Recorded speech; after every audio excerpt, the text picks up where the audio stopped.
Good evening. It's now 7 p.m. and I'd like to start the meeting of the Standards and Audit Committee on the 21st of March 2024. My name is Councillor Fraser Massey and I will be chairing tonight's meeting. I'd like to remind everyone present that the meeting is being recorded and will be uploaded onto the Council's website and to the YouTube channel. Item 1, apologies for absence. Ryan, do we have any apologies for any apologies? Yes, we do. We've had apologies from Councillor Rigby and Councillor Worrell, who is being substituted by Councillor Kent. Brilliant, thanks to Councillor Cathy Kent. Declaration, urgent items of business. I have not agreed on any urgent business items. Please note that the whistleblowing report originally scheduled for this meeting is not yet ready and has been deferred to the first meeting of the next municipal year. I received yesterday, along with all members, a letter from Simon Jorge MP regarding the withholding of councillors' sensitive interest in the home addresses. I have discussed this letter with officers and it has been agreed to bring a report in the next year to confirm a council-wide approach. Item 3, declarations of interest. Does anyone wish to declare a declaration of interest?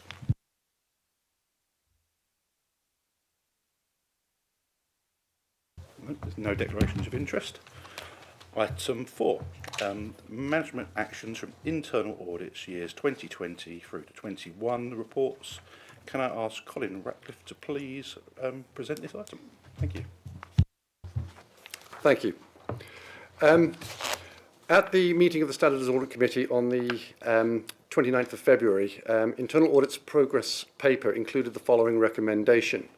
Consider and accept or otherwise Internal Audit's proposal not to verify implementation of management actions from audit reports from the year 2020-2021 engagements.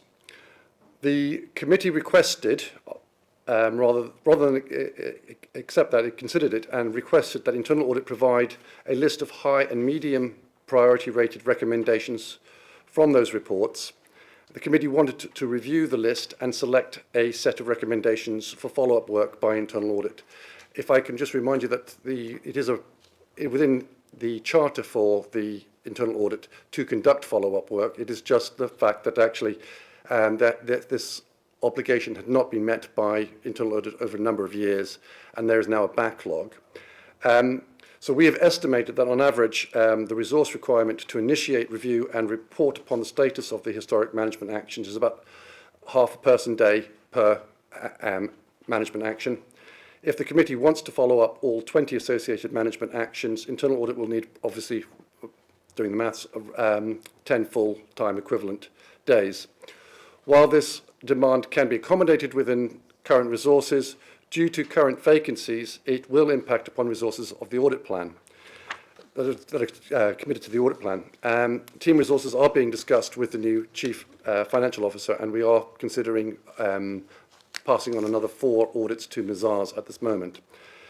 I'd like to draw your attention to the Commissioner's comment. In considering the audits from 2020-21 that the committee wishes to prioritise for follow-up, priority is given to those the committee considers present the most tangible risk to the authority, so that a balance can be maintained between those requirements and the need to maintain the existing programme. In considering the immediate needs of the resourcing of the team, account needs to be taken of the budget agreed by the Council, which is paring back expenditure on agency and interim staff. All efforts should be made to fill vacancies on a permanent basis so as to provide for continuity and cost-effective use of the Council's resources. As I said, as part of our charter, Internal Audit is required to carry out follow-up reviews to ensure management has implemented agreed internal control improvements. And as I said, for several years, Internal Audit did not follow through on this obligation. In September 2023, Internal Audit implemented a review into the status of the management actions going back to 2018-19. As I said, I've been through the fact of the decision or the recommendation from the last committee meeting. As I said, we discovered that when we migrated to the new teammate system, unfortunately, what happened then was that all our recommendations were lost in the ether. And that is the problem. That is what's causing us the difficulty in actually and the resource demand to upload those back in, to identify them, upload them onto the system, and to basically follow through with them. So given the lack of available resources to remedy the situation and the historic nature of the 2021 recommendations, Internal Audit invited the committee to consider Internal Audit's proposal not to verify implementation of the management actions from the 2020-21 audits. The committee considered that some of the 2020-21 management actions were likely to be relevant now, if not implemented. It therefore requested that Internal Audit provide a list of the recommendations, which you'll find in Appendix A. And as I said, we did identify that there were 20 recommendations from that particular year, from a selection of 10 reports. So I basically pass, if you wish to go through the list on Appendix A, if you've had a chance to have a look at that, if there's anything that you would like us to follow up on, one or all, then please let me know if there's anything that I can assist you with in coming to your decision. Again, I'm happy to answer any questions on that.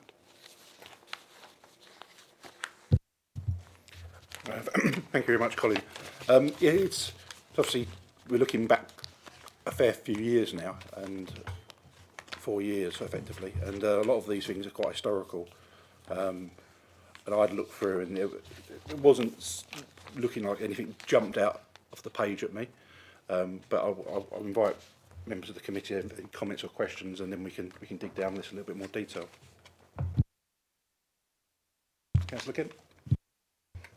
Thank you, Chair. Just in your opinion, through the list that we've got here, is there anything that, because I know some things might be coming up for another internal audit, and I haven't got the actual plan for this year to hand, but is there anything on here that, in your opinion, jumps out to you to say that you need to make sure this is implemented because of the seriousness of it, or the potential for like a loss to the council, if that makes sense?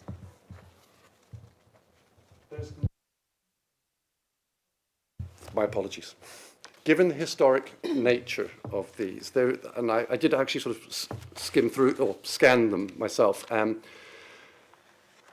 there was nothing that, if they had been particularly high risk and that had materialised, then obviously we would know about it.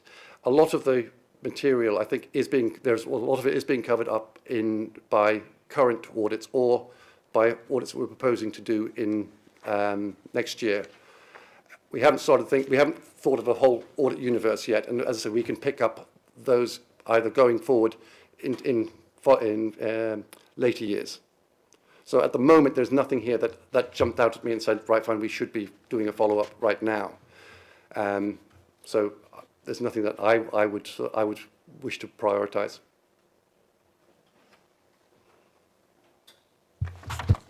One particular one, which is Project Management Control Framework, on a high risk, just for the benefit of the recording.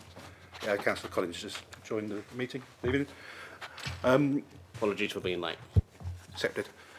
So yeah, the high risk version of that. Could you give an example of what a particular project that we would know that framework could have been implemented with?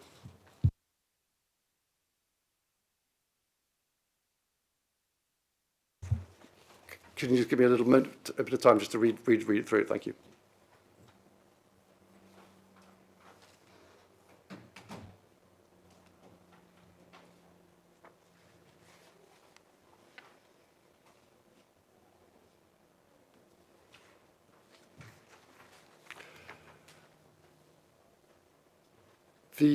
I'm afraid I don't actually have a detailed knowledge of the actual report itself. As I said, this goes back quite some time.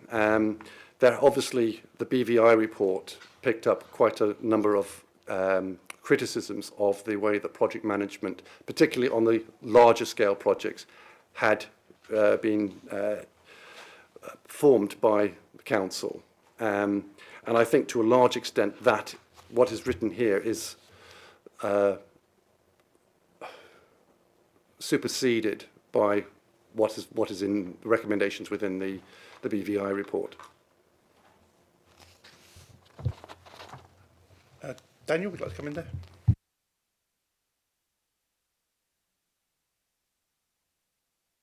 It's not on. I've failed at the first hurdle. Sorry, just to introduce myself, Dan Fennick. I'm the new Executive Director, Corporate Services and Monitoring Officer. I mean, what I can possibly add is coming in and taking over a number of fairly major projects in the last 3 weeks. I can see on all of those projects, and I give some examples, that they have project management methodology in place.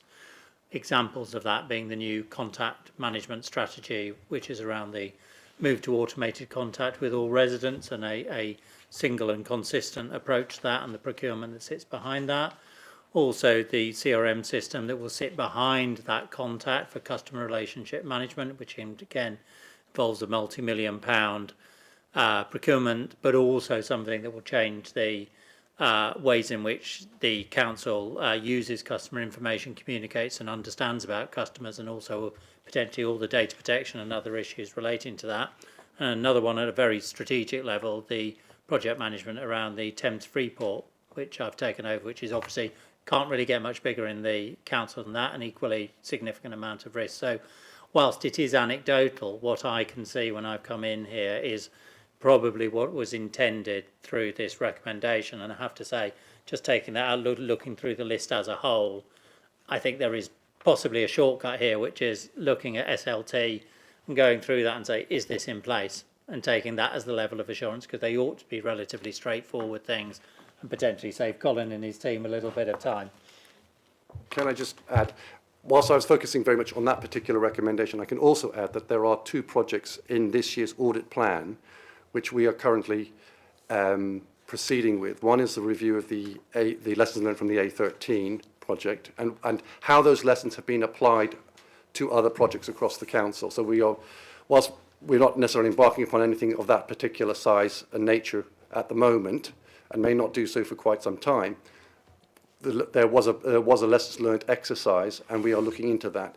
And the other one is actually just general project management across the council, sort of thing. So we are just, Mazars have just started that particular planning of that particular review.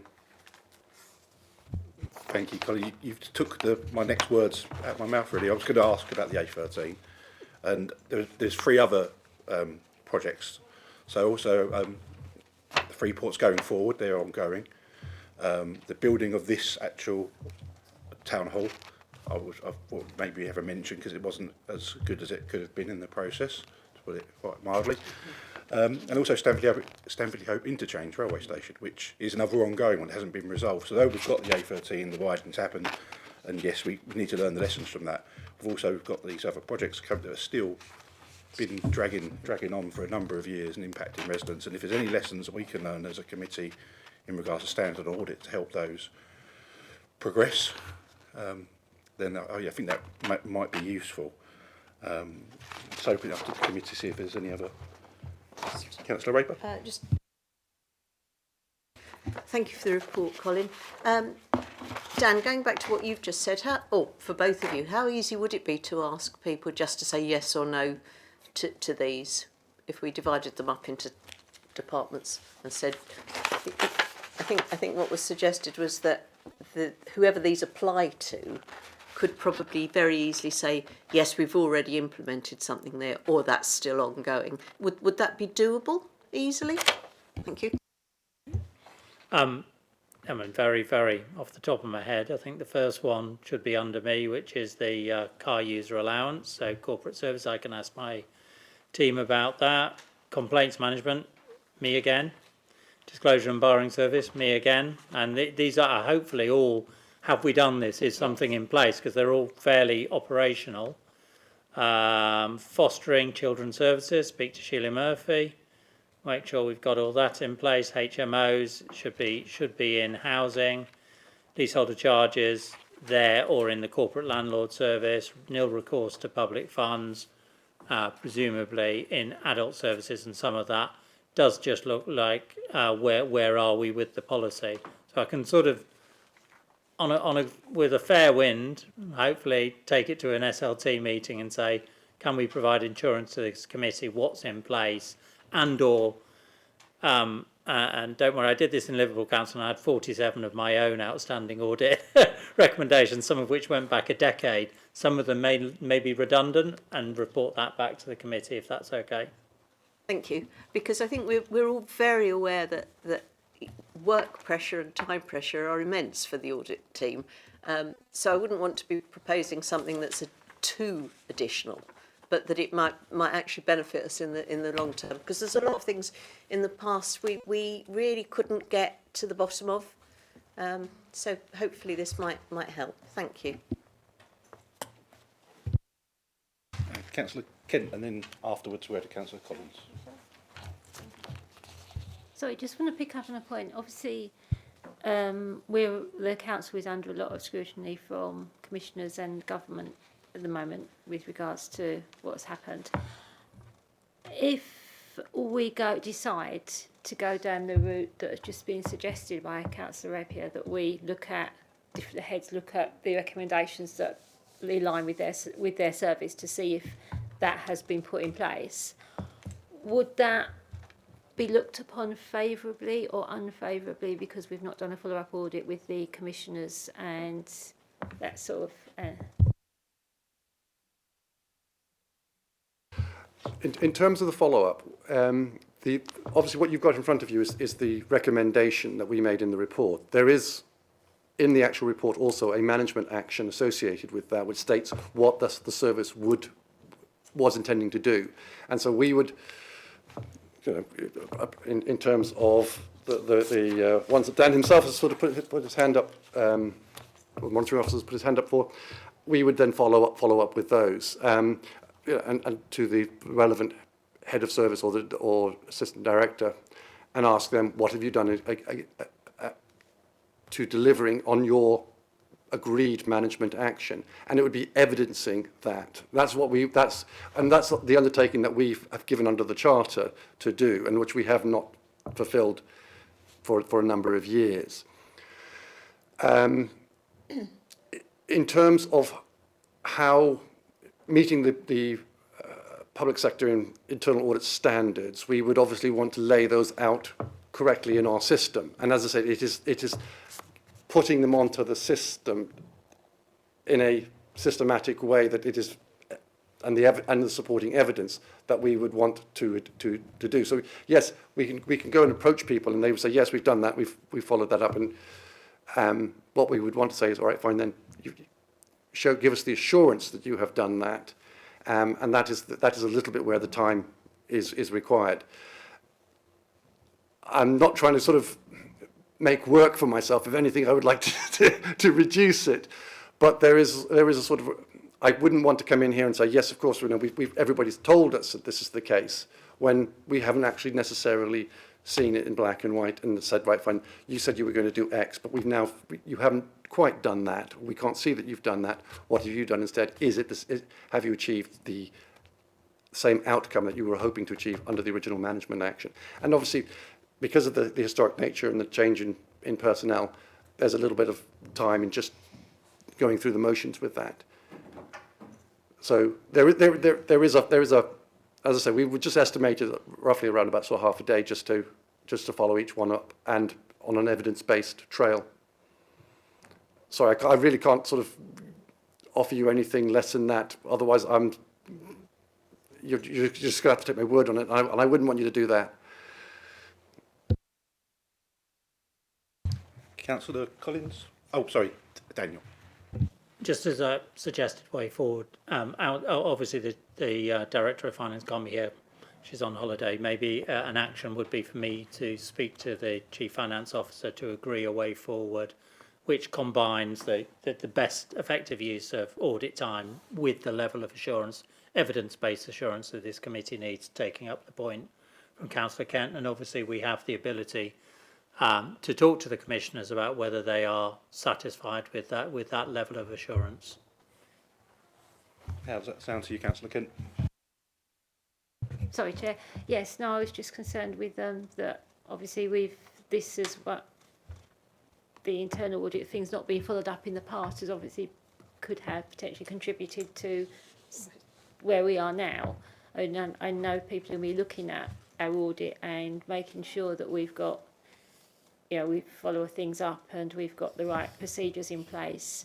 And I just wanted to make sure that we wouldn't be putting ourselves, or wouldn't the commissioners would be happy or accepting what we were trying to do to catch up with the backlog of audits that we've had that hasn't been followed up with a follow-up audit.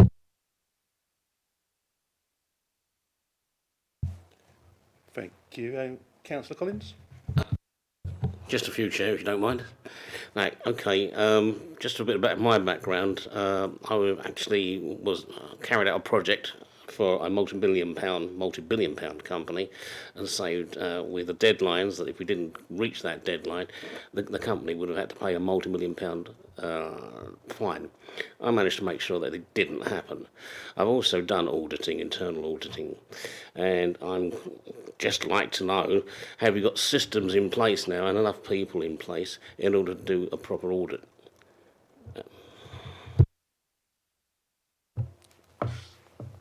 We currently, well, since I last spoke to the committee on the 29th of February, I can confirm that we have had a internal auditor join us. So we now have 2.5 full-time equivalents on the books, the half being me, because I'm split on a number of other services. And we are looking at passing another, as I've mentioned earlier, another 4 audits to Mazars, and that should see us deliver the vast majority of this year's audit plan by July, when basically the plan when the audit plan was agreed last year in July, it was a full year audit plan, so it would run to July this year, and so I'm quite confident that we're on a good position in terms of substantively delivering on the audit plan, and therefore being able to form an audit opinion. Okay, going to follow up. Let's assume we do all these audits. We do have a system of auditing because we're actually auditing the systems rather than money, aren't we? See if the systems are working, yeah? Yes, this is what we are doing. Is our remit is governance, control environment, and risk management, predominantly. We're not financial auditors. Right, so it is the systems making sure that the internal systems are up and running, working properly. Is that correct? What we are, we see ourselves as the third line of defence. So what that means is that we will look to see that that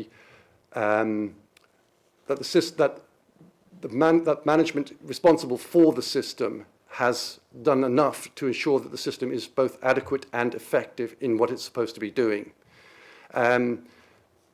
We are not, and do not have the resources necessarily to repeat the level of work needed to provide any party with assurance from a first principles position that the controls are adequate and effective. We are basically looking at what exists in the management team in that second line that provides the confidence, the assurance that it is working as it should be working, that it is doing what it is supposed to be doing, controlling the risk, and giving the assurance that managers need that their objectives are likely to be delivered.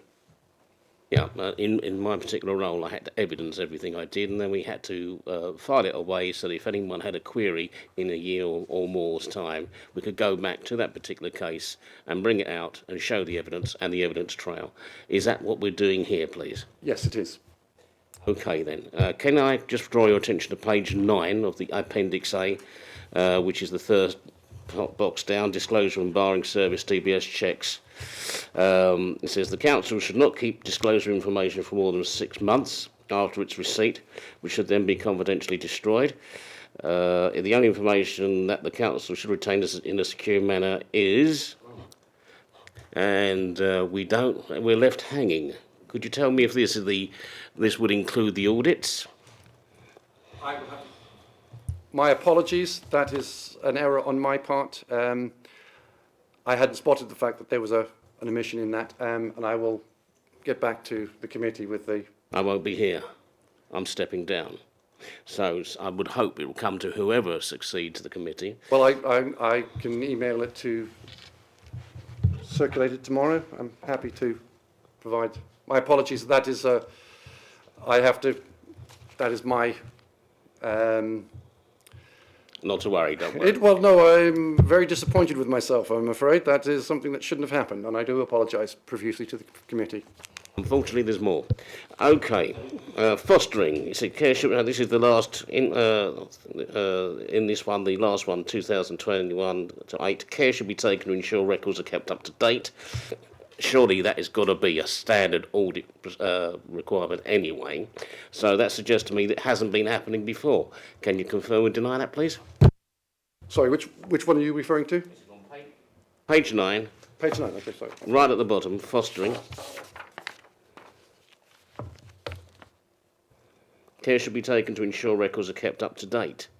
Like putting that in there, I mean, that should be a given. That's the whole point of auditing. You're keeping records up to date. Why is that in there? Is it because that it hasn't happened before? Sorry. This is a reflection of, this is a finding from the audit of the records in the fostering service. Mm-hmm. In children's services. So, and again, it goes back to there was obviously a finding as such. The details, again, I don't necessarily have all of the reports in my head at the time. I could probably call them up on the system, and I can give you again happily provide more detail tomorrow if you want as to the background for that particular find. But this was the recommendation. So there was obviously a finding that we found that the records were not necessarily kept up to date. Our recommendation was that care should be taken to ensure that records are kept up to date, and that there was associated management action of what the fostering services was doing to take it up to date, or to maintain them up to date. Okay, Chair, would you be happy to take that extra information? Report. Thank you. Thank you. There's quite a few. As you can tell, I've been taking an awful lot of stuff. But I'll just pick on the one that's really glaring to me. I haven't got anything on here, perhaps it's somewhere else, but what is the line of reporting if a financial, let's just say malfeasance, but if we have a problem in the internal audit where you are denied access to certain aspects of the council's business, even though it's overdue for an audit, as was the case before the horrible thing happened here, or if we decide that there is something going on that isn't right, who do you immediately report it to, please? Again, sorry, my apologies. I was just writing down something. Which recommendation are you referring to? I'm actually looking at all of this. It's something that's missing, because I'd like to know if something is not being if during your course of doing an audit, you can find stuff that isn't quite right, and even though you escalate it, who do you escalate it to? Well, we produce an audit report. We share it with the directors. We share it, and now we actually it is circulated. The circulation list of a report is the leader, the deputy leader, the portfolio holder, the shadow portfolio holder, the shadow leader, the chair of this committee. It is shared, the summaries are shared with all committee members when we produce a progress report. So you'll see all of the recommendations as you saw at the progress report that I presented on the 29th of February. The report is also shared with all the commissioners, all three of the commissioners, with the monitoring officer, with the chief financial officer, with the relevant director, with the service leads, associate directors if they're in post, and probably with senior members of the team. Is that sufficient? Well, when your predecessor, Gary Clifford, was here, I asked him what we should do going forward. And we had a range of discussions that some of us are still here, that we wouldn't make any reports to the Section 151 officer or the Chief Executive Officer, except keep it here, in case they might be implicated, in case it's classed as tipping off. Isn't it, if there's some sort, shouldn't we know, we're the only ones here who don't sign the cheques. We don't have anything to do with money. So we ought to be the first ones to know before we spread it around and start telling, because it could be classed as tipping off, couldn't it? Councillor Collins, I think Dan has got his hand raised. If I can just try and assist on my experience of how a similar thing would work in other authorities I've worked with and what I think would be seen as good governance. Well, Colin, I think, has outlined very clearly how he would approach it. But if there was a concern, if the scenario is there's a concern that, say, for example, a service wasn't allowing access to internal audit to undertake its audit, which I have to say would be, in my experience, is an unlikely event. But if that were to happen, then It happened here. Yeah, I appreciate that, but I'm giving my experience of 25 years of working in local government, 13 years as a monitoring officer. It's an unusual event, but it doesn't mean if it were to occur, then Colin would report up to the Chief Finance Officer, because the Section 151 officer is responsible for the financial management of the authority, including the systems of internal control. Also, he could report it to me as the monitoring officer, because if as the person responsible or having a statutory duty to ensure the council acts lawfully, and in that situation there is a risk that it would not be acting lawfully. And the third officer would be the what's called the head of paid service, who is normally the chief executive, and those three officers together are known what's known as the golden triangle. Obviously, taking your scenario that potentially one of those officers or one or more of those officers may be implicated in that, then there is the option of going to one or more of those officers who don't believe to be implicated, or potentially at as set out in the papers before committee, there is the potential to bring it to the committee. However, that would not, in my view, and I think in terms of normal practice, be the first instance response. So what I'm looking for is something in place to stop something like this, what we've gone through, ever happening again. And I don't see it in here. Can I? If I can come in, I don't think that's the purpose of this report. I mean, I think, and this is what's slightly straying, what I think Colin is bringing and has brought is, from 2021, what were the outstanding audit recommendations, and asking the committee or seeking the committee's views on how to deal with those, and discussions have been had to deal with those. So you then potentially return to your current audit plan, but to make sure that that is closed off and those recommendations are in front. So I don't think it is the expectation of this particular report that it would contain that information, but the systems and processes of internal control which are present in the authority and tested in the annual governance statement are where you would look to find those. But I've said in practice what the expectation would be, and if those arrangements, Colin were to take the view, or the head of internal audit were to take the view that they are not adequate, then there is the potential to approach the committee. Can I just add to what Dan said? From a personal perspective, well, you will read in we're going to come on to the charter and the protocol, and when these are the documents which cover off on the role of internal audit and the support and offered for internal audit across the council and from the various parties and from the various organisations such as this committee and from cabinet. internal audit should be always independent and objective. That independence, I value that independence incredibly. If I felt at any time that my independence was being in any way, shape or form impeded, and I did not feel that any of the statutory officers were likely to support me, or to take your extreme example, which, as I said, we may have we may have lived, then it would be incumbent on me to bring it to the chair of this committee in the first instance, and I would probably tender my resignation, because I will not allow my reputation to be tarnished by being party to any form of poor behaviour or culture. And if I felt at any stage that my independence was compromised, you will not see my name on the report, and you will not see me as a member of this council beyond my notice period. That's a personal view. Mayor?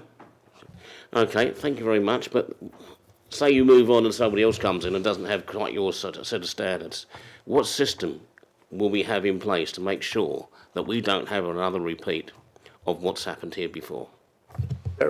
I really do feel, I mean, I'm going to pick up on Dan's point that this particular, I think this is a discussion really that should be picked up in the discussion of the Charter and the protocol, because we're Just saying... like to point out that an awful lot of the problems that happened could have been headed off by the internal audit reporting. But they weren't allowed to report. Thank you. Thank you. Thank you. Can I just clarify this? This is an historical document. This isn't something you've drawn up yourself. So it's not, you've put it together, but these are not your judgments. So what we are looking at is what is significant moving forward, which I think will then address many of your comments, but it will be as we move forward. So hopefully when we look at the protocol, which sadly I thought we would have as a hard copy, but we haven't. I had it online this morning, but obviously, am I right in thinking that would sort of make sense? Yes. Thank you. No further questions, Chair. Justin. So, just one question for me. You mentioned earlier on, when the system was being changed, unfortunately, there was an issue with the notes being transferred across. Is the council confident that that issue won't happen again and therefore add extra pressure on the internal audit team? I'm thinking more when a system's rolled over for a year end, or I'm not entirely sure how the system works, but has that been checked? I don't have the date in my head, but I think it was either 21, 22, I think, or 22, 23, we upgraded our audit software. When, at the time that work was conducted, unfortunately, the audit team was beginning to dissolve, and it was not followed up with the provider that there was a proper migration of all of our historic documents onto the new system. So there was, unfortunately, when we've investigated it recently, we have found that there's a serious degree of corruption. In fact, we didn't have any of the 2020-21 reports or the 21-22 reports on the system. We've got them. We've got the documents, and they've been issued and they've been brought to this committee. But on our software system, which allows us then to track them through, we didn't know that we had these recommendations that we needed to follow up on, and that was one of the problems why they weren't necessarily followed up. I mean, I know that we didn't have resources at all for 1 year, and it was only really when we started to look at it in September last year, we sort of said there should be something, because we've produced a lot of reports. I'm sure we had some recommendations in those reports, and that was when we suddenly discovered that there were gaps in the systems. It is trying to backfill those gaps, which just uploading the stuff onto the system, finding, you know, the system itself is not as user friendly as we would like, and you know, but it does serve its function for us as an audit function, and certainly going, you know, currently we are using it satisfactorily. If we need to look at our audit software in terms, because we are coming to the end of our current contractual period, and we are looking to refresh. We will obviously run a procurement, and that will probably be next year, 24. So we will be trying to let it probably in 2025. And if I am still here, then I hope my colleagues who the Internal Audit Service will make the necessary assurance that when it transfers across to whatever system we've got, we have full access to all our historic recommendations and management actions, and we do not find ourselves in the situation that we currently find ourselves in. You can hold me to that. Thank you. I don't know if it's a little bit ironic that we're looking at audits from the past, but we haven't got the system to naturally look at these in the correct way in terms of audit. I mean, if anyone wants to make a case on any particular report, the one that I still think would be useful is the project management control framework. Just because there is things that were a problem then, there's still a problem now. Has anyone got anything else they'd like to raise on? Councillor Collins? Yes, please. On the project management, are we going to make sure that when we start projects, and if we're going to complete these projects, we have some sort of staged payment in place, or if there are any delays, we should assume that the people who do these projects are experts in their field, and they say they can do something by a certain date, they can do it, and if they don't, they pay penalties. I don't see why the people of Thurrock should bail out private companies when they make mistakes in their calculations. That's got to be down to those companies, not the people of Thurrock. Would you not agree? The statement you've made, Councillor, is absolutely sound, but I'm not sure that necessarily ties into the recommendations that we are looking at the moment. It's not a normal part of project management. It should be included, should it not? Yes, but what we're looking at is how the relevant service has followed up on these recommendations, and sitting behind these recommendations is a management action that states what they would be doing. Now, for the sake of paper, I didn't necessarily include the management actions here. I've just basically set out the recommendations. I'm happy again to provide you with copies of the full management action. So if that will help you to make a decision, then I will. If there's any objection, that I could circulate it to committee members, and again I can just sort of send you all an email tomorrow with the. Yes, please. I'll send it to Dem Services then. Okay, that's fine. Mayor? Chair. It's just basically, it's all very well saying, oh, well, this is what we've recommended, but I'd like to know what you've done. And so far, I can't see what's been done. So this is really only half a report, isn't it? That's because I haven't included the management actions in here. I've just basically, I understand. I've basically set out the recommendations. If the management actions will set out what the relevant services committed to do in response to those actions. That again, if you feel that that's a deficiency, that is my that's my fault. I take responsibility for that. I just drafted the paper because you asked to see. We agreed on the recommendations, and I wanted to share the recommendations with you. But as I said, I will tomorrow circulate. I will dig out each of the management actions, and I will circulate those to democratic services for distribution, and then that will then give you hopefully more information to make upon which to make a decision. Happy with that, Chair? Yeah, thank you. So any other ones off the list that we'd like to look at, apart from project management control framework? No? Well, as I say, I'll circulate all of the management, the management, all the yeah, management actions. actions for all 20 of them, sort of thing. So Do we need to change the recommendation? Okay, so I think what we can do is basically wait until you have those management actions. I think I still quite like the project management control framework to spend more than just the amount of actions and actually delve down into that. It might only be one full-time day. I think that's probably worth it for, like I say, some of the things that are going to be on that list. So I'll slightly change the recommendation and we'll say I'll read it out first and then I'll read it out formally if anyone wants to have any changes. So we'll review the list of 2021 recommendations at Appendix A and select the project management control framework that the committee wants internal audit to follow up regarding the implementation status of the associated management actions. Is everyone happy with that? Is that seconded? I'll second it. Oh, you're happy. Councillor Kent? Sorry, can you repeat that? I was going to suggest we in the recommendation we was going. The officers were going to ask for the individual heads of those to actually get back to confirm what had been and so do we need to put that in the recommendation so we've got it clear and everyone knows what we've agreed tonight?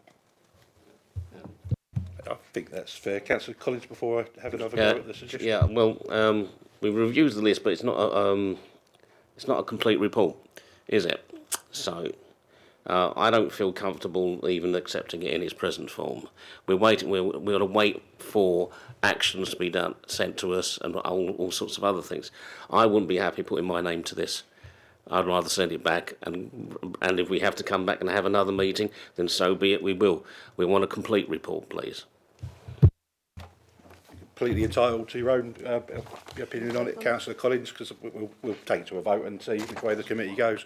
I think it's for us to, we're saying we want more information on this particular thing and then we'll have a full report on it, which I think then we'll tick off, but we can't obviously reasonably ask for officers to give a full report on every item here, so we're trying to narrow it down for them. I've picked one, I've said to them 3 times, anyone want to add to that list? And so I'll make sure I'm happy with what you left before I go. So I've been here 7 years. Thank you. I appreciate that, Councillor Collins. Anyone else to try out? Right, so as in terms of the recommendation taken on board, Councillor Kent has raised. So review a list of the 20/21 recommendations, Appendix A, and the committee have selected project management control framework that we would like an internal audit to follow up regarding the implementation status of the associated management actions. And for Daniel Fennick, I think it's a good way of wording it. In conjunction with other senior officers, we'll check that the other internal audit actions have been followed up from 2021, 2023, 21. Does that sound covers everything off? I think so. Okay, I'll move that recommendation. Someone like to second it? I'll second it. Councillor Raper, thank you. And so, yeah, Well, we haven't- all those who agree with the recommendation, raise hands. All those to the contrary? Councillor Collins, Councillor Tan. Anyone to abstain? I think that covers everyone. Have you got all those? Brilliant, thank you very much. Moving on to the next item. Item 5, Internal Audit Charter 2024. This report can be found on page 13 of the agenda. I think this will be a really useful item. Can I ask Colin Ratcliffe to present this item, please? Thank you. As I said, an effective internal audit service should understand. Sorry, my apologies. Let me restart. I apologise. The foundation of an effective internal audit service is compliance with standards and proper practices. A professional, independent and objective internal audit service is one of the key elements of good governance as recognised throughout the UK's public sector. An effective internal audit service should understand the whole organisation, its needs and objectives. understand its position with respect to the organisation's other sources of assurance, and plan its work accordingly. Be seen as a catalyst for improvement at the heart of the organisation, add value and assist the organisation in achieving its objectives, and be forward-looking, knowing where the organisation wishes to be and aware of the national agenda and its impact. The Charter establishes the purpose and authority and responsibilities for the Internal Audit Service for Thurrock Council. The Charter has been prepared in order to help support the provision of an effective internal audit service and to meet the requirements of the public sector internal auditing standards. The reason for the recommendation is to provide the Council with assurance that the Internal Audit Service is working towards compliance with the requirements of the public sector internal auditing standards. And you will find, as I say, attached a copy of the Charter, which is being renewed from the, as I say, it was presented at the February 2023 meeting, and this is the updated version of the Charter. There have been a number of amendments to it. It has been reviewed by the interim Chief Internal Auditor, which is Mark Chalkley of Mazars. Thank you very much, Colin, for your report. Hand over to the committee, see if any... Councillor Kent. Thank you, Chair. Thank you for the report. Two questions, I think, at the moment. Firstly, in line with historically the situation we find ourselves in, what reassurances can you give us that there is no one in a position to thwart internal audit in their independence in the future, so we don't go down this same route again? And also, obviously this is a national, the protocol is a national protocol, I take it, is that right? Is that... The protocol, which is the next agenda, right? Sorry, my apologies. Thank you. I'm used to projecting my voice, so I realise it won't be picked up. The protocol is the next item. This is the Charter, which basically... Sorry, wrong use of words, I apologise. No, that's fine. So this Charter, is this chart, because I might have missed something, being substitute, it might come up at another meeting. How's our Charter for the Council compare with other authorities? Is it as robust as others? Have we got any comparison to make sure that our Charter is sort of correct, or for want of a better phrase? That was what I was trying to get at. No, that's a very good question and a good challenge. Thank you very much. This, as I said, we engaged Mark Chalkley of Mazars to conduct a review of our Charter, as opposed to doing it internally. And Mark has used the resources of Mazars and his experience of looking at across a large number of other local authorities, and has made several amendments to the Charter as a result of his review to bring it in line with what Mazars would see as good practice. And sorry, the first question asked about have a reassurance of the independence of internal audit. My apologies. Sorry. Thank you for reminding me of the first question. Independence. The Charter itself, if I can just turn to the introduction of the Charter, states internal audit is an independent and objective assurance and consulting activity that is guided by the philosophy of adding value to improve the operations of Thurrock Council. That independence and objectivity sits with the head of internal audit, the chief internal auditor, or what in the public sector internal auditing standards refers to as the chief audit executive. There are several factors that relate to the independence and objectivity of the internal audit. And that includes its reporting functions, how it reports. Dan has, the monitoring officer has already commented on where he sees the role in terms of reporting. Under the standards promotes the fact that administratively I report to the chief finance officer. Substantively, I report to the chair of this committee.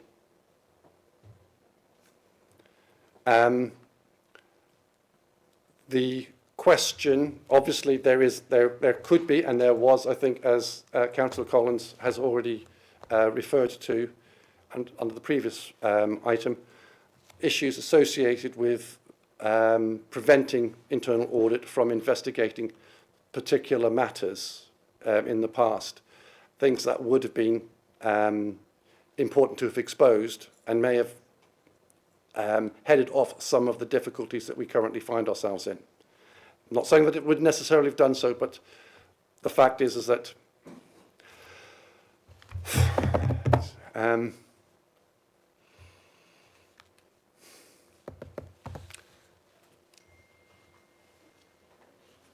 yes, my colleague has just pointed out something to me, and I appreciate that. The head of internal audit will have unrestricted access to and communicate and interact directly with the Standards and Audit Committee, including private meetings without management present. So we can actually, and that is item 4.3. And again, thank you, Gina. I should have remembered that. But it is my, and as I said, this is my, and in fact, Councillor Massley, there is the issue that we, under my, whilst it didn't happen until quite recently, there were monthly meetings with you and the former Chief Internal Auditor. I unfortunately have not resurrected those, and I will do so according, post haste. And I'm sure that my the new permanent head will certainly look to establish those. She will also have a direct reporting line on a quarterly basis with the Chief Executive Officer. So, and again, there is this issue that we can meet you with our officers present, and that is an important factor. So, as I said, there is that opportunity to bring to you any concerns that I have. And that is the best that I can offer.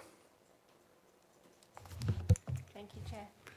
Thank you, Colin. But I know, well, we haven't had. I know the strain on resources, and we're looking forward to having regular meetings again. But I'm sure if you had an issue or I had an issue, we'd track each other down and have that meeting if we needed to. Indeed, we would, sir. But the way I read this, I think it's really got some really powerful things for the toolbox that enables the head of internal audit. And Councillor Collins, you'd like the bit on 5.5. The head of internal audit has oversight of the following areas: risk management, insurance, and financial assurance. So hopefully that would give you some assurance of some of the points you had earlier. And then also what Colin just touched on in terms of sort of unfettered access to all different areas of the authority, whether it's paperwork or personnel, and everything in between. So I think this is a really powerful charter, and I fully support it myself. Committee, would you like to have comments or questions? Councillor Raper. Thank you. Just a comment, really. Reading through it, I thought it was very powerful, and I think the thing that we have to be mindful of as a local authority is that this, as good as this is on paper, we have to ensure that everyone abides by it and make sure it works as it should. So, but thank you for preparing it. Councillor Collins. Yeah, I'm taking your point, Chair. It is a very good document. I agree with you in that. But in the end, I mean, it's basically reiterating everything that should have been done in the previous life. And No, we've got here the internal audit services in 4.4 will have full, free and unrestricted access to all functions, records, property and personal pertinent to carrying out any engagement subject to accountability for confidentiality and safeguarding records and information. It was always there. The reason why it didn't carry out is down to all sorts of things, but I would call it character. None of this will work without people with the right character and the backbone to stand up against anyone suggesting or pushing some sort of impropriety. In the end, it doesn't matter how good any document is, whether it's a constitution for a country or a professional standards document. In the end, it's got to be down to the character of the people who are implementing it. And if we don't have people of the right character and calibre in these positions, all of this will fail. That's my observation. Thank you. Thank you, Councillor Collins. Any other committee member comment or question on this one? Okay, so the recommendation. Oh, sorry, Charles. Correct me if I'm wrong, this charter is to be adopted by the council in the next financial year, or is this what we're using now? That's what we're using now. Sorry. That is what we're using now. Basically, it is. We refresh the charter every year. I mean, again, in the February 2023 meeting, this committee approved the last charter, last version of the charter, and as I say, it is supposed, again, part of the charter itself is that it comes to you with the protocol once a year to be refreshed. It is. I invite you to ask me what's changed in it, and you may say when you want to see it next, you would like to see a version that includes a list of what has changed since the last version was published. But that is, your prerogative. Yes, Charles. Okay. It's probably, in my eyes, has a lot of responsibilities that I probably would assume or conclude that are not being fulfilled due to the resource challenges we had in the past. When would we be in a place to pick up this charter and say we are fully functioning under the Charter of Internal Audit?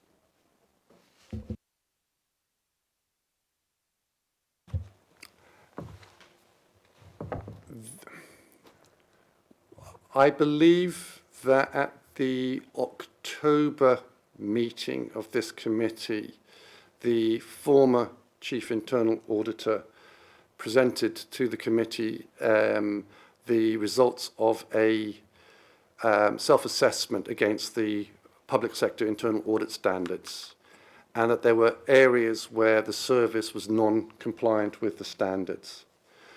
And one of the things that brings about compliance with the audit standards is a requirement to have a quality improvement, a quality improvement plan. And I probably got that incorrect in my head, but and we do not have that at the moment. Again, that is something that is likely to be a priority for the new permanent head of internal audit when she takes up post in May. Quality assurance and improvement plan. My apologies. Thank you. So that's that is the document that we should have going forward, and that, Mr. Clark, would be the provide some form of assurance to you that we are on track to meet the full requirements of the standards. And if we meet the standards, we are to a large extent. There's assurance that we are meeting the requirements of the charter. But the charter also sets what we're doing for you, for the council, in how we conduct our work. Chair, I would I mean, if I can just sort of picking up on the issue about independence and objectivity, the whole of Section 5 is around the independence and objectivity of the service. And then Section 6 deals with those with responsibilities that we have in terms of evaluating various things. I mean, there's quite a long list, and I'm sure you don't necessarily want to go through them line by line, but if you wish me to do so, I will, and I can give you an assessment as to where we are in those if you wish. It seems to me the responsibilities are not fully functional at this point. There are quite significant parts to it that are not being fulfilled, and in adopting this charter as it stands, or the revised charter, we are adopting something that we're not delivering on. What point do we have somebody come and tell us that this is now what the council is working with and has enough resources to work under this charter? Is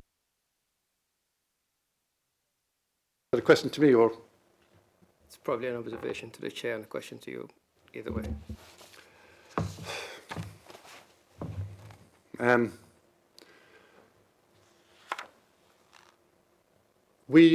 You are correct. We are not at a position where we are delivering on all of the obligations under the Charter. And in fact, as I said, we've already discussed a matter where we haven't been meeting the requirements of the Charter, which was the issue of the outstanding recommendations. We have been seriously under-resourced, and we have struggled to recruit. There is the monitoring officer and the chief finance officer and I will be meeting when she returns from leave to discuss options to strengthen the service. As I said, we have resorted to outsourcing 12 audits this year. Well, it's currently 8, up to 12 if to Mazars, out of a total of around about, if my memory serves me correctly, around about 30 total audits. So we will still be trying to deliver around about 18 pieces of work ourselves. But in terms of the way that we conduct our work, I think we are I certainly try to abide by the requirements of my responsibilities. I take them extraordinarily seriously. And in fact, the monitoring officer we had a discussion about certain aspects of my independence and objectivity. And I will challenge, but I will challenge in a way and listen to what others have to say and about the way that internal audit conducts its activities. But it will always be, under my watch, independent and objective. If not, as I said, I will tender my resignation. I am serious, because my reputation, I will not work in this industry. Whilst I do not hold, and in this respect, we don't meet the standards, I do not hold a internal audit qualification. I do not have an audit qualification with the Institute of Internal Auditors or with SIPFA. I am experienced. I had 17 years with the National Audit Office in value for money works, looking at numerous PFI deals and also the government's bailout of the financial institutions. And that is where I bring a degree of experience. But at the time, there was no professional qualification for value for money auditors. Just before I come out, Dad, let's come in. I just wanted to address the one. You're absolutely right in terms of if we set a kind of audit plan and as a council we consider there are factors such as short staffing that would lead to us not being able to achieve that, then we would register that as a risk on our risk register, and obviously working with Colin and others to try and take what steps we can to mitigate that, and there can be a range of things, but that's how it would be picked up as part of our sort of operations in terms of making sure that as I say, the delivery of the audit plan is risk managed and rather than sort of just sitting letting that happen, we're taking steps to rectify that, which is some of the practical discussions Colin and I have had outside of this meeting, and also why one of the reasons why myself and the Chief Finance Officer will be meeting to discuss the delivery of the audit plan and what steps we can take to also work on the improvement plan so far as it applies to internal audit and risk.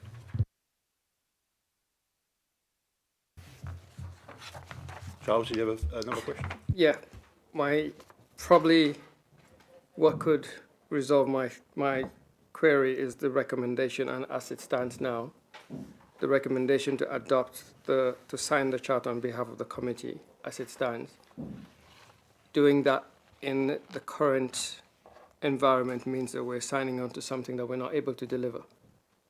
And that it's probably just changing the recommendation to fit the current position would make it better.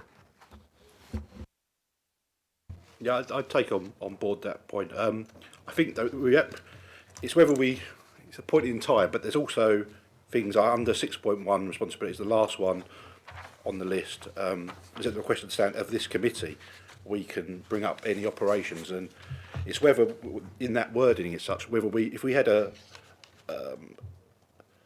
had something which was worrying us from the charter, could we then, I see that, the committee could bring that up at a public meeting and actually get more information on any particular aspect of the charter we think we're not fulfilling. Would that be the right definition? Yes, and I think there is an opportunity here for going forward if with the concerns that have been raised by the members this evening, to when we produce a progress report, that there is on that progress report a statement as to where we stand in terms of delivering our undertakings given under the Charter, and where there are shortfalls. Is that something that you would find satisfactory? Because it will give you a running commentary as to where we feel we are, what we are able to achieve, and as I said, that will give us an action plan to make sure that we are giving you. I mean, and I think this is a really good, challenging discussion, because it is this issue of assurance. You need assurance from us that we're able to deliver what we're undertaking to give assurance across the piece in terms of governance, risk management, and the control environment across the council. And if we're not in a position to do that, then we are certainly not fulfilling this undertaking. And this is what it is. It's an undertaking. Charles, you have any more questions? Or yeah, no. Jasdeep, I think your hand up next. So just following on from Charles's point, so how do we ensure that the CFO, Head of Internal Audit, the Chair is comfortable signing this document today, knowing that some of this hasn't yet been implemented?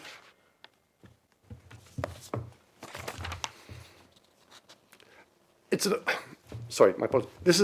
I see that this is what we undertake to do on behalf of the council. This is what we see as our role.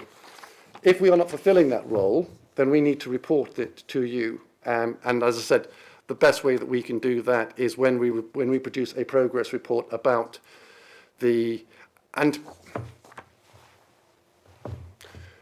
if you read the progress report, you will see a statement with regards to the fact that we have undertaken the works in accordance with the public sector internal audit standards, meeting the requirements of the Charter, and so on and so forth. These tend to be standard sort of bits of text, and nobody really sort of tends to read them or review them, because you then focus on the things that have genuinely changed, because they don't necessarily change quarter by quarter. But where this service is falling short, then it is right and proper that we actually say where we are, and don't just simply give you a glib statement that we are working towards the audit charter. That where there is, we give you the warts and all assessment as to what we're able to do and what we're falling short on. I mean, I believe that when I gave my progress report on the 29th of February, I gave you a full and frank assessment as to where the how the service was performing against the obligations that we face. And as I said, there are risks associated with the delivery of the audit plan. We feel that we are starting to turn that corner. And I think that we are in a stronger position than we have been in for a number of years in producing an evidence-based assessment of giving an audit opinion, an independent and objective audit opinion of the governance, control environment and risk management within the council. Councillor Weaver? Thank you. I just really wanted to clarify something. When I read this through myself, I thought that our approving the audit charter was saying that this is the expectations this committee has of you. Yes. And that we would then, we're not saying we expect you to have done this now, although we would hope that were the case, but we would say, yes, we're approving this because we think this is asking for what we actually want to have happen in our audit team. And if that's the case, by regularly feeding back to us and us being able to challenge you, I felt that would be okay. So my original interpretation of this was, yes, I could accept this because I feel it's covered all the points we want, and it's a relatively challenging charter. I don't know. That's just my. I don't know if that's a question or a statement. No. Probably a statement. Can I just? Sorry, Colin, before you answer, I completely agree. And the next thing I was going to say is on 4.1 on page 14, is to provide the council with reassurance that the internal audit service is working towards compliance with the requirements of the public sector internal audit standards to IR. So it's a forward plan. And Colin, do you want to respond? No, as I said, I think your engagement this evening with the charter heartens me, because, as I said, it is you need to hold me to account to deliver on this. It is what we need what I and my service need to be able to say, right, fine, we are actually meeting. We're walking the talk. Okay, and it is because then I think addressing Councillor Collins's concerns with regards to our independence and objectivity. As I said, that whole area of Section 5 it exposes you can raise whatever questions you want of us about how we are meeting the aspirations that are there, and that we aren't just simply cowed, if you wish, to report what people want us to report. It is an independent and objective opinion. It is not, and I can assure you, it is not a nice, comfortable position to be in. Some people don't necessarily always want to hear what we have to say, or and we talk as a council about continuous improvement, and we challenge each service around their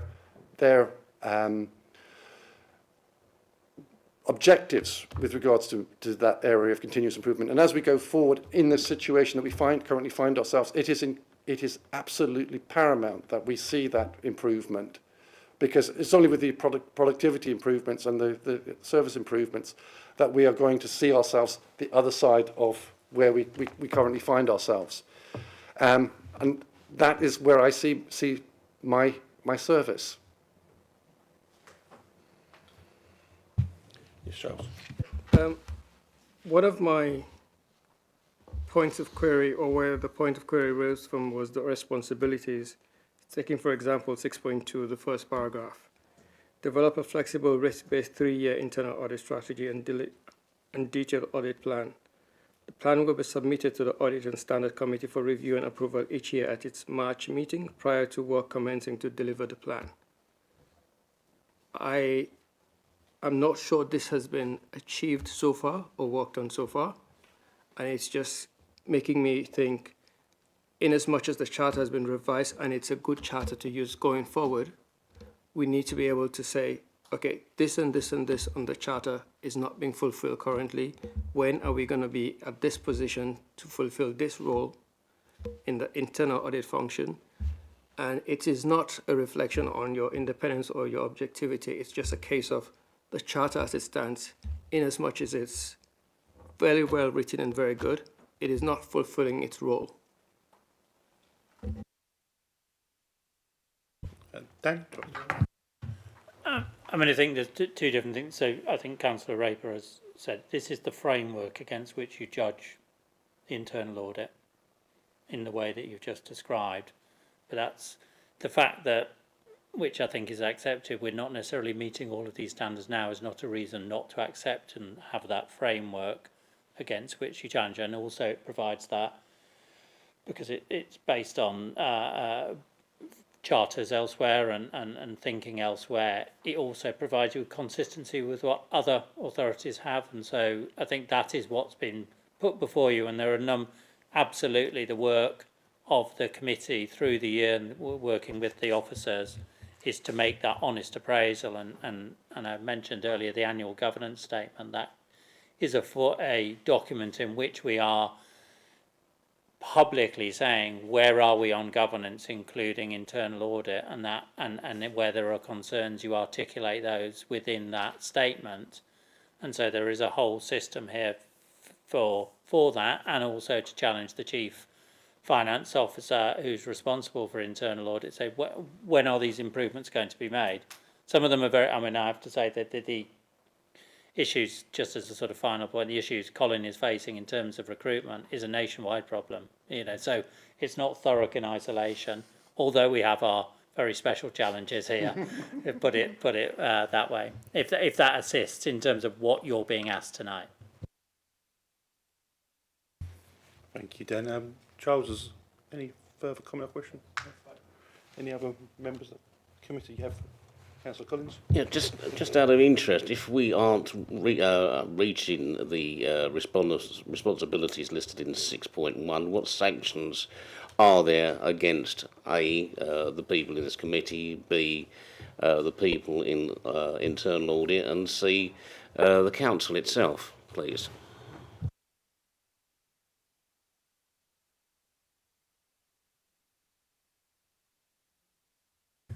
I don't think there are any sanctions against this committee. Again, it's a framework. It's not a legally binding document. It's the it's more stronger than aspiration. So it's what we're aiming to achieve. Although, the whole of the council is accountable to the public, and also the commissioners would look at how close we are. Are we going in the opposite direction, etc. So there is that accountability, but I don't think it doesn't need to have a sanction to it. And obviously within the officer establishment we have performance management and arrangements to ensure that as we break it down into individual accountabilities, and that's if somebody's failing those, then appropriate action will be taken. But I don't think this should be seen in the context of, well, if you don't achieve this, there needs to be a set of precise sanctions. It's about accountability as a council as a whole,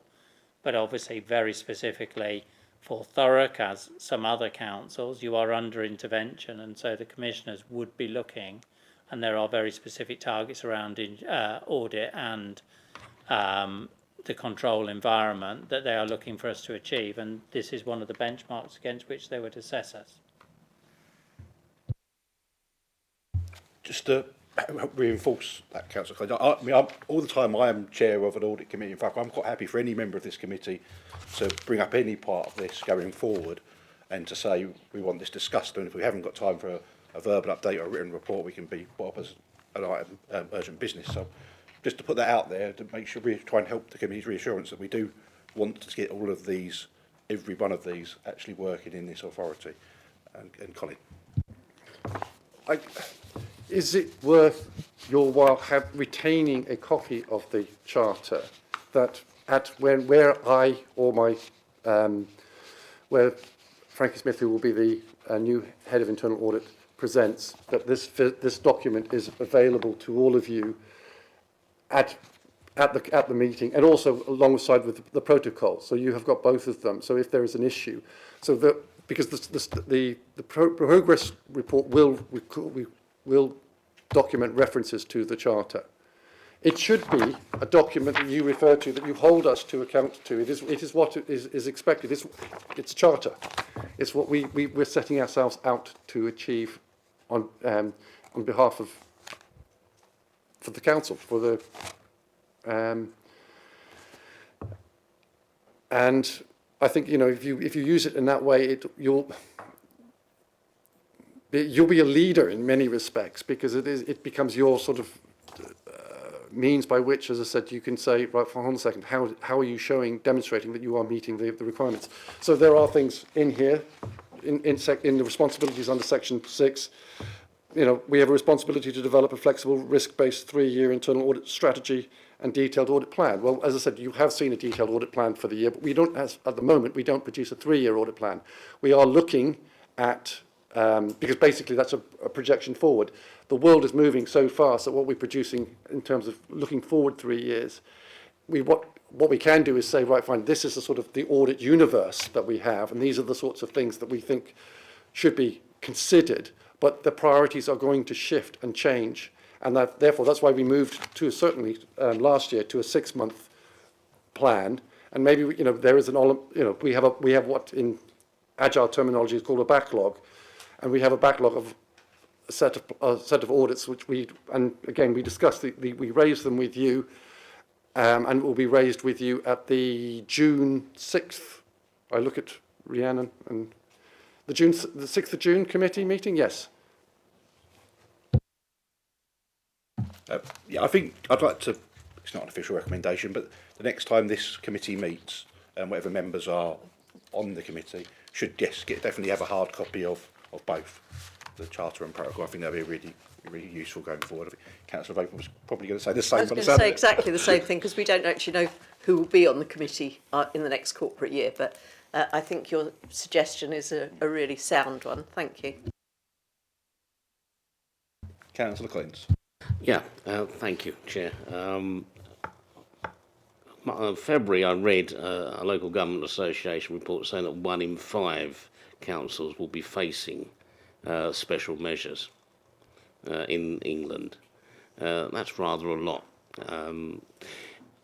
If we can keep these responsibilities, every one of them that we're supposed to be reporting on, will that prevent us from going into administration again?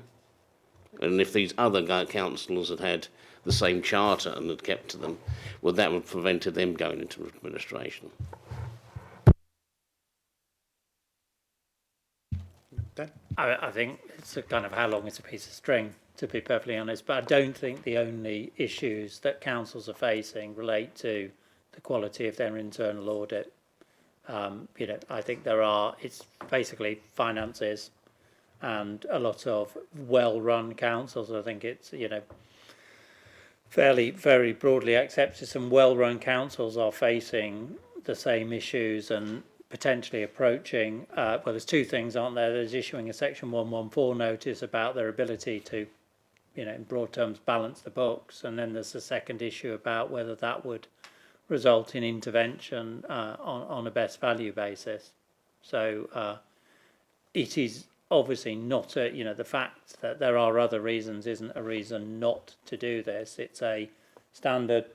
If this was 10 years ago, 20 years ago, this is what you would expect to see from an internal audit in a council, as well as now when things are in a lot of councils at crisis point. So I think, but to some extent, that's a discussion point more than anything we can give hard evidence on. Thank you. It just seems to me like it's a systemic failure in the way the system's run, and I've not made a secret of my view that the whole thing has to be sort of rerun, taken apart and put together again as a proper business, limited company type business system. But that's just me, and I'm not going to be here in a month's time, so you know, I'll let somebody else wrestle with that difficult problem. Thank you. Thank you for the difficult problem, Councillor Collins. Do solutions, but nobody wants to listen to them. Thank you. No problem at all. Any other comments or questions? Or is generally, are the committee a bit happier with the recommendation now? We've discussed it in detail, and yeah, seems so. I am. Yeah. Okay. Okay, so if there's no more comments or questions, we'll move to the recommendation on 1.1 that the Standards and Audit Committee approves the Internal Audit Charter 2024, Appendix 1, and the Chair of Standards and Audits Committee signs the Charter on behalf of the committee. All those agree, please raise your hands. All those to the contrary, and no abstentions. Thank you, members.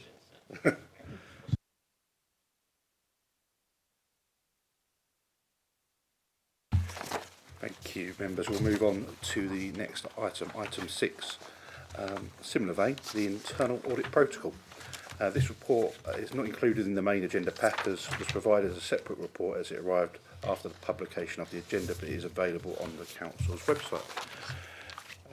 Can I ask Colin Ratcliffe, busy tonight, to present on this item, please?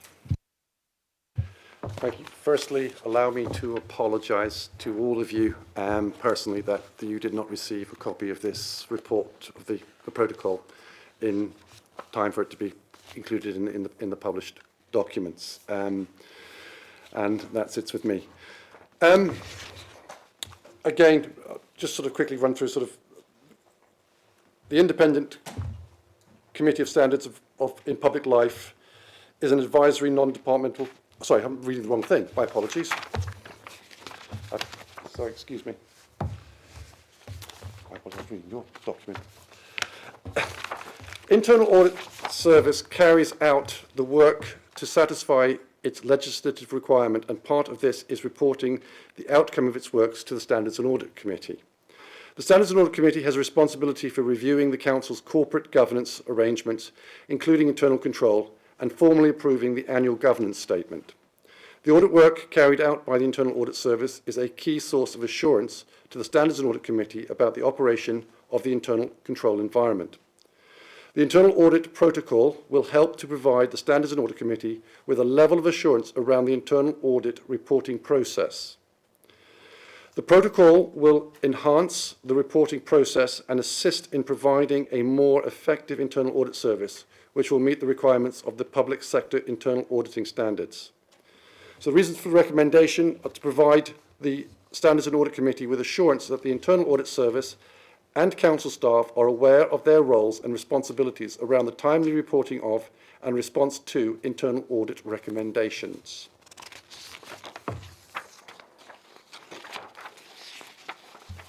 Thank you, Colin, for your report. Any comments or questions from members of the committee or on this particular item?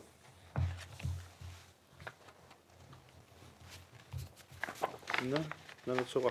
I think the two items we've actually probably covered off quite a lot of one in the other, which is why there's not a flurry of hands on this particular item, and including myself. So unless anyone does have anything they'd like to raise, I'll move. Oh, Councillor Collins. Yeah, it wouldn't be me, would it, if I didn't? I'm just trying to find the page number. 6. And joint working between external and internal audit. External audit work closely together and achieve their respective objectives and agreed audit plans. This avoids any duplication of effort, which is efficient and cost effective. Haven't we been doing this up to now? This again, the protocol is my apologies. The protocol is a refreshed document. So yes, this is something that we do as a continuous function. So where we have dialogue with the external auditors, which I will concede is not as regular as I would like it to be. The issue about discussing and avoiding duplicate work would be a part of that discussion. And in fact, when they conduct their reviews of the council's accounts and a review of the annual governance statement, they will come to us and ask for copies of our reports, which we will share with them. Okay, thank you. No more questions, Chair. Thank you. No, I see this as the tools to deal with all of the things in the previous item that we want to see as a committee going forward, and this sets out a protocol for it. Your point about escalation, I'm just going to literally read it out. Escalation process management, failure to meet the deadlines detailed within the protocol will result in escalation to the relevant senior manager and or director. If no response is received within a further 10 days, reports will be finalised and management comment. It goes through, but essentially it means it will come to this committee, which I think gives this committee a really good oversight and scrutiny over anything that's not sitting right with head of internal audit. Correct me if I'm wrong, please, Colin. That is indeed the intent. So if we find ourselves in a situation where we have presented a draft report to a service and we are not getting any form of engagement, then we will move, in exceptional circumstances, to publishing without having management actions. And then this committee can bring the relevant officer before it and ask why there was no management actions agreed with internal audit. We do, however, and whilst that says, the 10 days, we do strive to clear our reports, because obviously there are issues in terms of how, we are not subject matter experts in the areas, in the ways that the services conduct their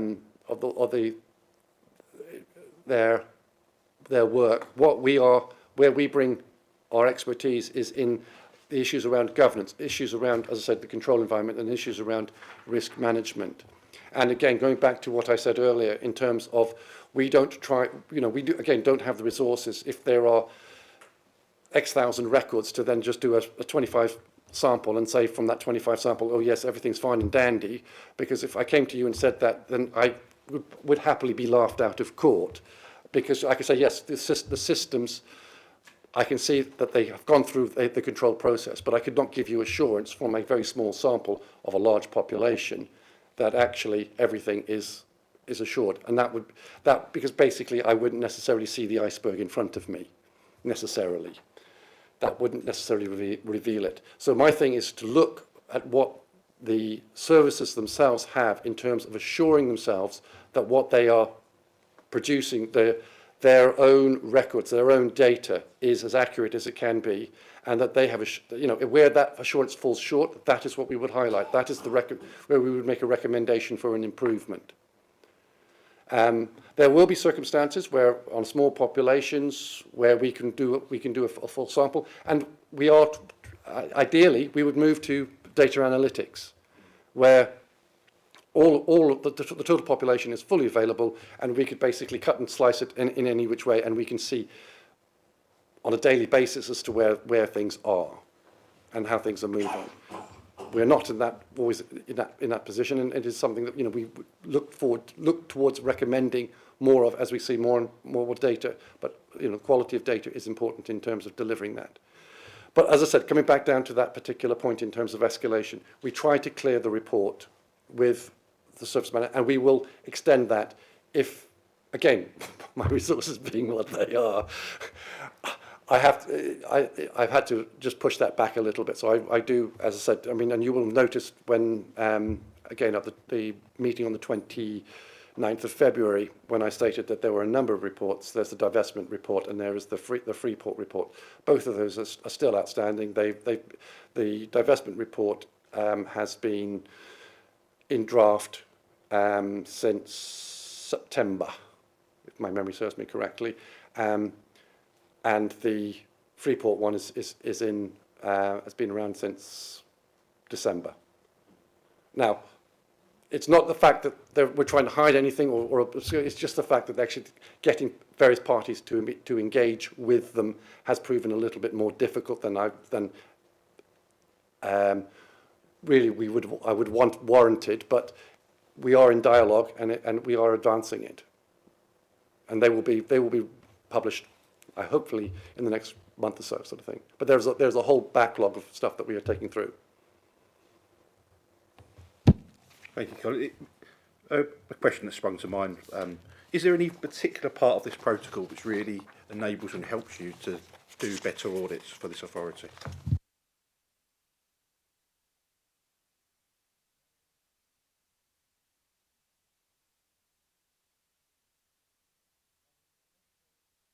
Thank you.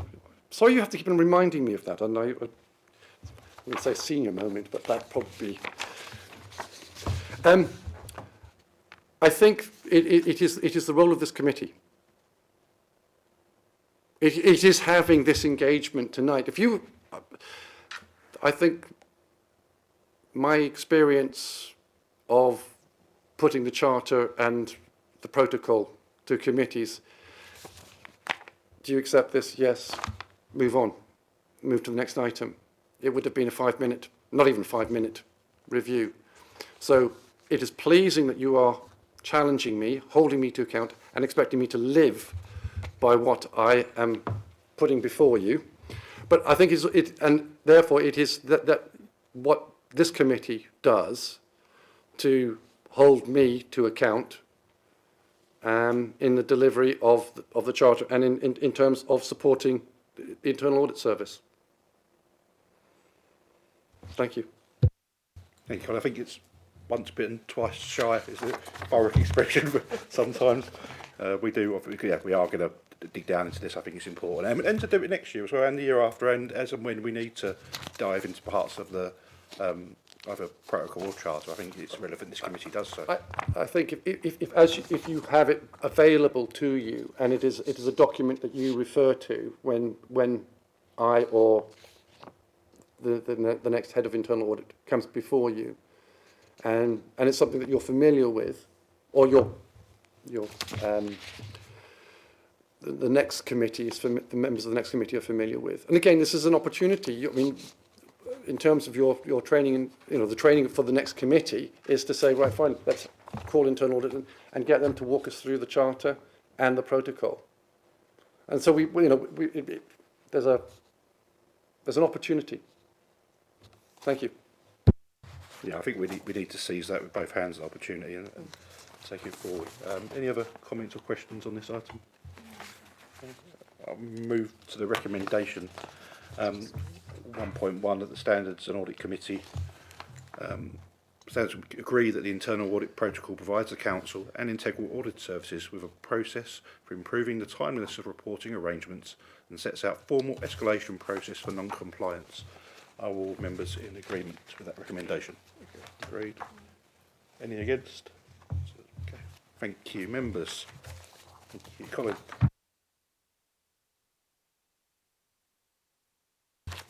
Item 7, Committee on Standards in Public Life update. This report can be found on page 27 of the agenda pack and was deferred from the last meeting. Can I please ask Gina Clark to introduce the report? I was just going to go quickly first, Absolutely. but I'm tempted to pass over to Colin again, but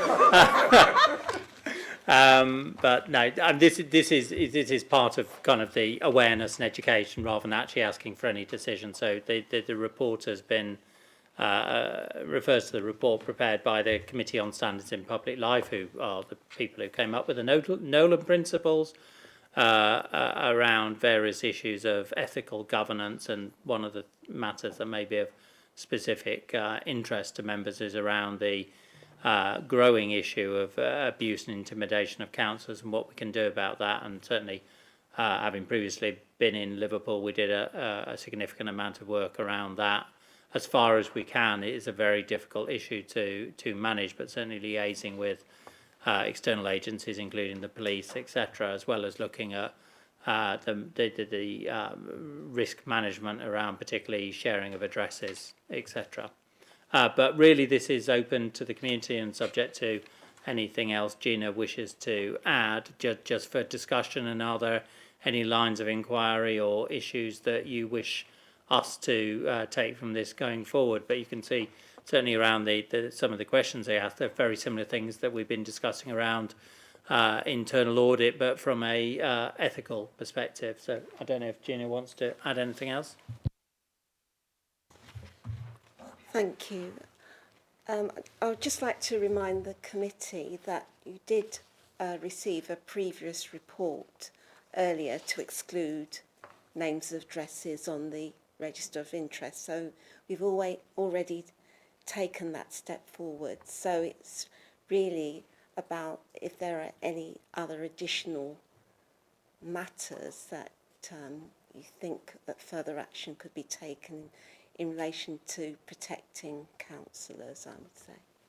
Thank you. Thank you very much, Dan and Gina.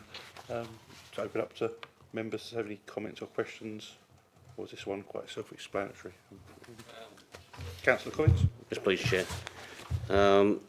Governance, it's on page 29. Is your board clear on their role in relation to the ethical culture of the organisation?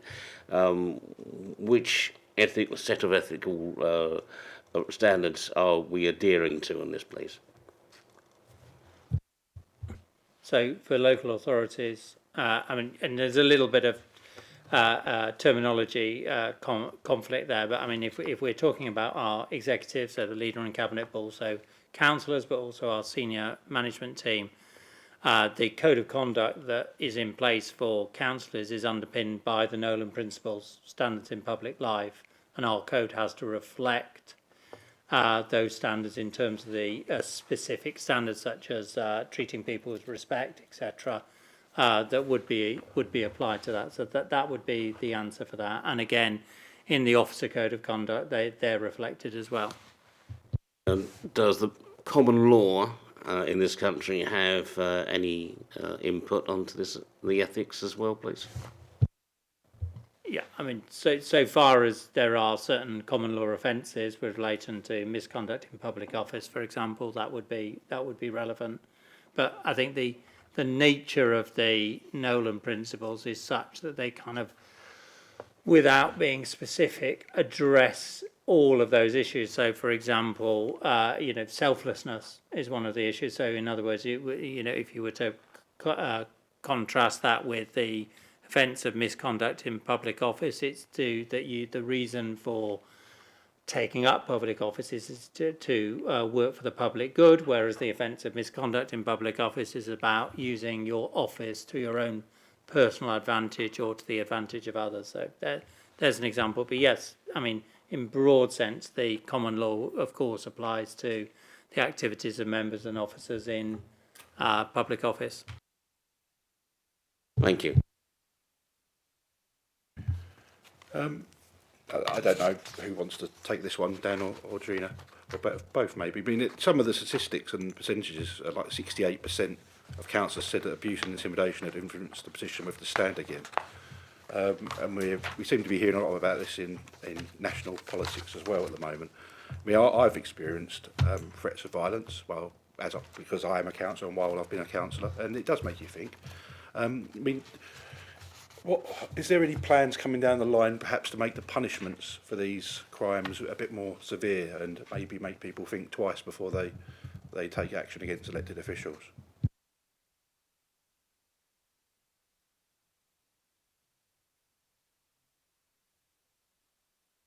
I suppose, and this is a very general answer, I think it's being taken more seriously. So where there are offences, if it is increasingly viewed as an aggravating factor if the victim, so to speak, is somebody in public office or carrying out, such as the equivalent is to the responder services, etc. So I've certainly seen in the period I've been a monitoring officer, certainly the police taking things more seriously as well and providing single points of contact. And I think that is increasingly so for what you might call online social media offences. So there's a range of offences, and there's obviously the online harms bill that's just gone through, which will strengthen the armoury there. But I mean, I have to say, I suppose, back when I was at Newham, pleasantly surprised at how seriously the police took the matters and had an understanding of, if you receive a series of abusive emails, etc., that there are offences taking place there, and they had that understanding rather than thinking, we've got other things to do. And I think that is potentially the change, rather than there necessarily being and obviously there are new offences, but rather than necessarily there being a change in the punishment. Most crimes, there is a tariff in terms of what the sentencing is. And as I say, what I think is being seen is if somebody is found guilty, it's seen as an aggravating factor that it's in these circumstances, because of course, that it's in the public interest that people are prepared to put themselves forward for public office, which has a voluntary element, as you know, a significant voluntary element, and aren't put off becoming and remaining as councillors and other elected officials as well. It's a very general answer, but hopefully that's helpful. And what we would want to do here is make sure we're in regular contact with the police here, and that's taken seriously. And also, I think one of the things we can look to do is give guidance to members as well as officers about what to do. I mean, particularly screen grabs of stuff. The evidence is really critical. It is very difficult to identify certain people who do things anonymously, but it's about making the effort. That is helpful, thank you. I mean, if you were to probably go back decades and look at the numbers, I'm going to probably guess in a way, I suppose, but the numbers have gone up for the amount of councillors that have had abuse and threats of violence. So we have got to do something about it as a society. Otherwise, there's not going to be many people that do want to stand for office, and that's in all levels of government. So I do think this is important that we've looked at this. And yeah, I personally would hope that we would be able to protect our elected officials across all parties or no party going forward. Any other comments or questions? Councillor Collins? Yeah, I mean, it's all very sort of laudable thinking about sort of elected representatives, but they also have families, wives and children, and we ought to be sort of just as, if not more so, vigilant to any sort of aggressive language or actions against them as well, because what affects them affects your representative. So I'd like, and as long as we bear in mind, it's not just when we're talking about people in public life, we're also talking about protecting their families too. Just to add to that, and also the candidates, as well as the candidates the candidates for election, and like I say, elected members' families, I think include the candidates as well. Yes, exactly. I don't know if you had any comment on that, Dan or Jean, or 100% agree. And so, I mean, just a very specific thing, one of the reasons why a number of councils have agreed to withhold addresses is, for example, quite a number of councillors are, could be single parents with children, and so there's a heightened risk if and one of the factors in that is obviously the children or other family members being placed at risk, and certainly I've taken that into account as a monitoring officer as a very good reason. Or even single women living on their own are potentially more vulnerable. I mean, it's sad that we're having to do it, but we are looking at that from a risk-based approach. Are we giving, or are the police giving out any advice on how elected members and candidates can protect themselves, such as not using the same route home every night, or going to shopping in the same places all the time, etc. There's some things that are going to be difficult. You've got children; the children are always going to go to the same school, but it would be nice to have some practical advice on how to minimise risk against not only yourself but also your families. Yeah, I mean, I'm obviously relatively new here, but we can certainly we can liaise with the police, and also just to say it's not just the police, our own community safety team as well, who have close connections with the police about the advice, etc. And one of the really critical areas is in surgeries as well, and a number of hopefully all our venues are risk assessed, and that you have guidance as to where to sit in a room, not to be alone. Don't want to panic you if you keep shaking your head. I'm obviously not doing any of the things I should do. Yeah, I mean, there are simple things like making sure you're sitting closest to the door, and if very practical steps, if that helps. Yeah, I've just got one other suggestion. So shortly after I was elected, I was followed home because I knew that because I just took a long way to go round. And the best way to get rid of someone who was following was just go round a roundabout several times. That throws them off. There's probably quite a few practical tips when you come to mention it like that. So it might be good to circulate that to members going forward. Take that from the committee. And one thing I would say is obviously we can have a number of new members, more experienced members, helping new members with that is always helpful. Yeah, thanks, Councillor Collins. I think there's some good points there we can take forward with new members in the future, so thank you there. You're welcome. Any other member comment or question on this item? No, I think it's just really important that we end the abuse to elected officials and those families and the candidates.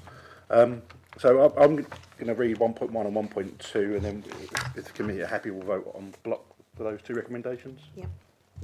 Recommendation 1.1, note the content of the report of the Committee on Public Life Report, Leading in Practice Appendix 1, and consider any matters which may be relevant to the Council that require action. We've done that.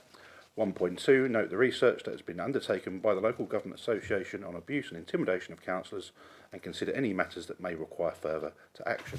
I believe we've done that. So we're all happy to agree those two. Agree? It's a contrary?